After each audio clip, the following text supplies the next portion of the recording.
Shemot. The Torah portion of Shemot has multiple connections to the Messiah.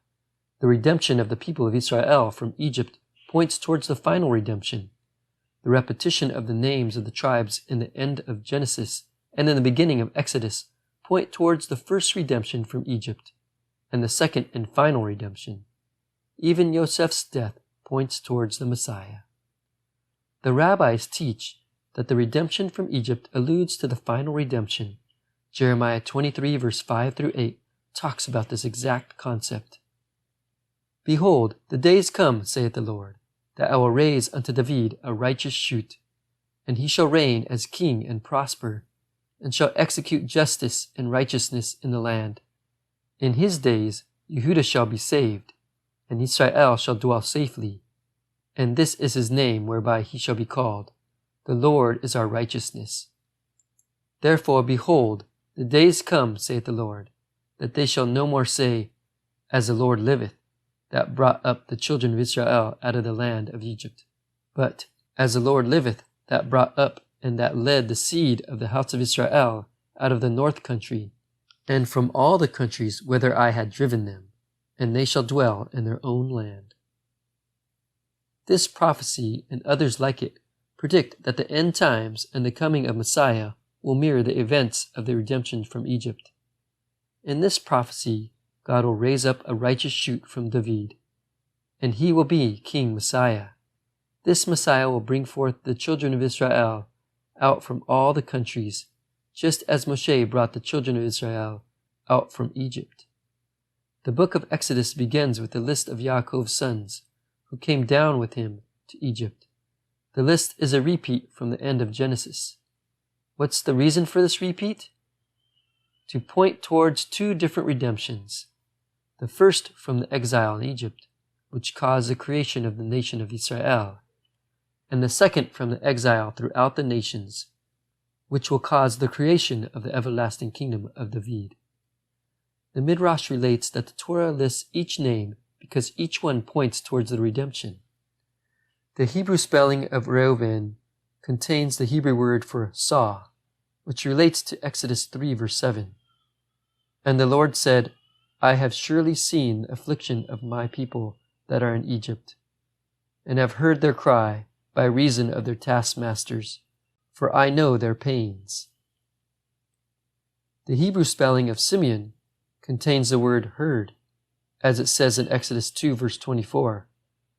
And God heard their groaning, and God remembered his covenant with Avraham, with Isaac, and with Yaakov. The name Levi, which means joined, points towards God joining himself with Israel's suffering, as it says in a section of Psalms 91 verse 15, I will be with him in trouble. The name Yehudah, which means praise, corresponds to Israel praising God at the other end of the Red Sea for delivering them from Egypt. The name Issachar, which means reward, alludes to the gold and other goods the people of Israel took from the Egyptians in their departure. As it says in Genesis 15 verse 14, afterward they shall come out with great substance.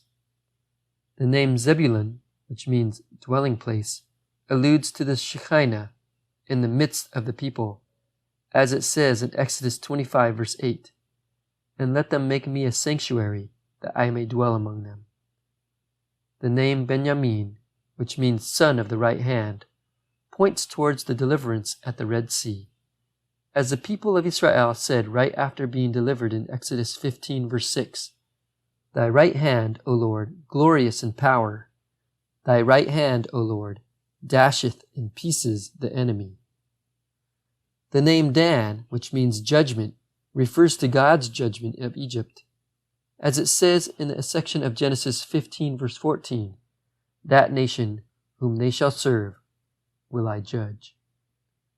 The name Naphtali, which sounds like the Hebrew word for honeycomb, points towards the giving of the Torah and the commandments, as it says in Psalms 19 verse 11, sweeter also than the honey and the honeycomb. The name God, which sounds like the Hebrew word for coriander, points towards the manna, as it says in Exodus 16 verse 31, it was like coriander seed. The name Asher, which means blessed, points towards the congratulations the peoples gave when they heard the story of the Exodus, as it says in Malachi 3 verse 12, "And all nations shall call you blessed." The Hebrew spelling of Yosef is the same root of the word again.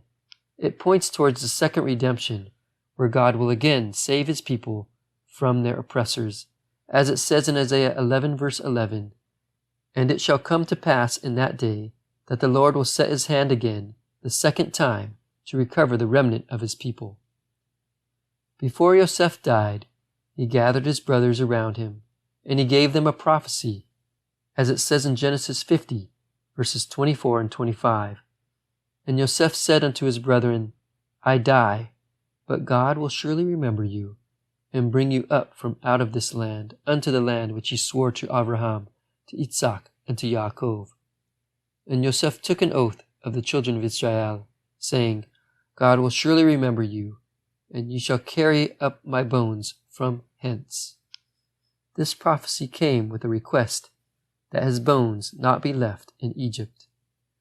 Just as the life of Yosef points towards the life of Messiah, the death of Yosef points towards the death of Messiah. Even though Yeshua was willing to lay down his life for his people, he was not willing to stay in his tomb. Instead, he did what it says in Hebrews 5 verse 7, "Who in the days of his flesh, when he had offered up prayers and supplications with strong crying and tears unto him that was able to save him from death, he was willing to die, but he was unwilling to stay dead, just as Yosef pointed towards his eventual resurrection by saying, Carry my bones from here." Yosef spoke to his brothers about Israel's eventual redemption from Egypt. But because the redemption of Egypt is a blueprint for the final redemption, we can read Yosef's prophecy as a promise of the final redemption. God will take care of Israel. He will bring us back to our land. He will do it with the hands of his chosen Messiah. The entire book of Shemot, Exodus, has connections to the Messiah. These first connections, with the repetition of the names of the tribes and the death of Yosef, are just a small taste of what's to come.